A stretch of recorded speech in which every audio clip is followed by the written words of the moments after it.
stars. Big pink moon through the cypress trees tells me he loves me, and I wanna believe him. He's in a queen t-shirt and baggy jeans. When he speaks, he says what he means. Holds my hand, kisses my cheek, sharing a bottle of something sweet. These are the good old days. Don't let time slip away. Welcome to Memphofest Music Festival. Courtney Marie Andrews, how are you? Good, how are you? I thought it was going to be Courtney Burnett, and now all my notes are like upside down. Oh.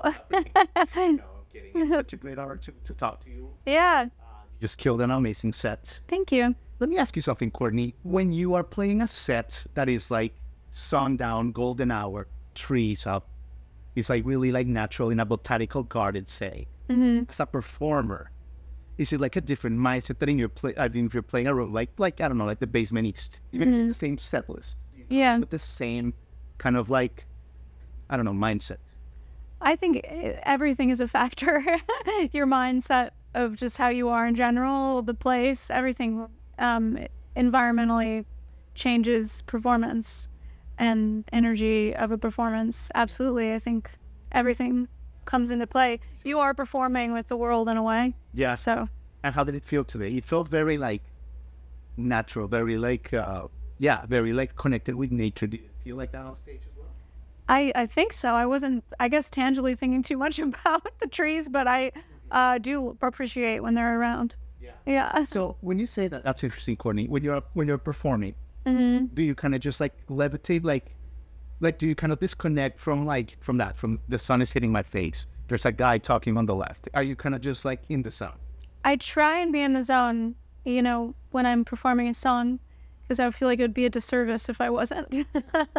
So maybe it's a little bit, maybe like method acting a little bit, like you're recalling the sort of feeling of when you wrote it and trying to get into that feeling as often as possible is usually what you like to do as a performer. I like to do as a performer. Yeah. Yeah. I mean, it works because you always deliver. Oh, thanks. How was touring, by the way, with Wilco and First Aid Kit? Great. Yeah, both such great bands and lovely crews, and we had a lot of fun.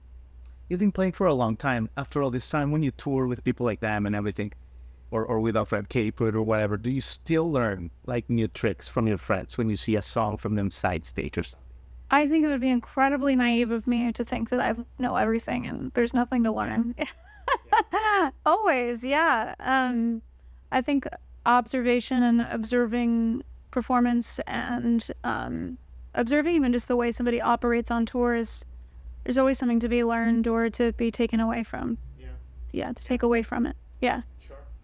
I mean, you've always like kind of like evolved as a performer since we started seeing you like 4 years ago.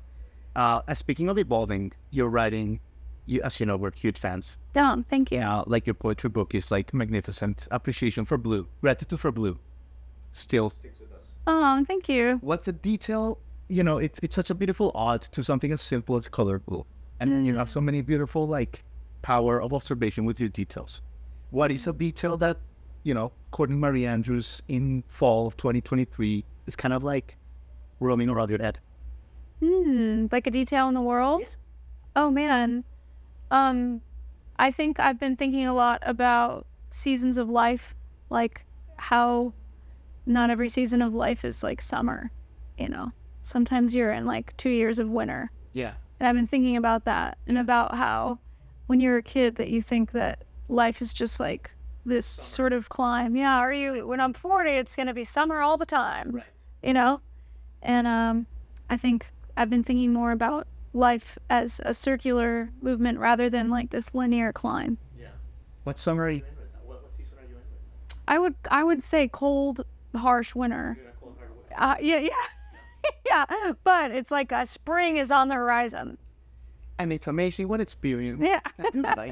Because like after a while, Yeah. as you get older, you've been through a few winters. Yeah. And you're like, okay, I know that spring will come because I already been through it, right? Yeah, exactly. Yeah. Fair. Let me ask you a little bit about, I remember like in research, one of your interviews, you talk about your busking days and when you were in the Greyhound and all that stuff, and how you were like really naive about the music business side of things, and how you've like had to learn as you like evolved as a musician.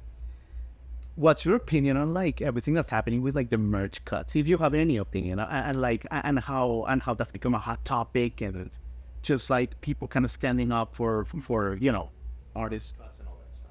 The merch cut thing is something that I've been complaining about for ever, and so many musicians have been complaining. Oh yeah, it's been a conversation for a long time. It absolutely kills our business. When the venue is already making a certain amount of money, right? They're already getting their fee to pay their people and everything, for us to rent out the space. Sure. So it just doesn't quite make sense to have a merch cut for artists. Yeah. Now, if it's a really small venue and there's like a deal worked out and it just really makes sense for them to have it, I'm open for conversation. I don't think it should ever just be a cold hard no, but a lot of times, you know, it's these big theaters that their fee to rent them out is quite expensive, and there's a lot of opening bands, especially, who are making very small fees supporting anyway. Sure. And then having to give a large percentage of their money to it just doesn't make sense. And so, you know, there's always been, it's so funny throughout my career, there's always that really sweet venue person who's like, every once in a while, it's just like, we won't take a cut, kid, you know? Sorry. And it's like, okay, thank you. And it's because everybody kind of knows that it's not cool. Like, and why would so many people like do that if they didn't realize that was just... That is so, what? Yeah, exactly. Like it's like you're already getting the store is rented out for the day, right? You know, the space. That's how I view it, but you know. You have too much common sense. Yeah. That's a problem. Well, sometimes. Yeah. Well, let me leave you with this, because I know you have a full day ahead and just performed. You're touring Australia in December. Mm-hmm. You've toured the whole year. You know, your career, you're not a baby anymore. You've done this for a few years. What's your why? You know, like, what is your why for waking up every day, taking a plane 18 hours from LA, going to Australia, being away from your family, from your loved ones, you know, being here in a trailer in Memphis instead of, you know, with your pets or something? What's your why today? I genuinely still have the same why as when I started. And I do it to connect, to feel connected, for the sake of the song, for the art. It really hasn't changed, and I genuinely I love it. You know, I love everything about the lifestyle, and sometimes I get tired and exhausted, and like we all do, but at the end of the day, I wouldn't trade it for anything. I've worked a lot of shitty jobs, and they say you have to love the worst parts about something in order to truly love it, and I can say from the moment of yeah. Maybe with relationships, that applies to the film. I think so too. Well, I actually once heard that on your first date, you should always say your flaws. Like, you shouldn't start off with all your good traits. You should be like, hey, like, I chew ice, you know? I chew ice, and that might be a deal breaker. Yeah. But you better love it now. So I think, there's a lot of ice chewing in the music business, but I truly love...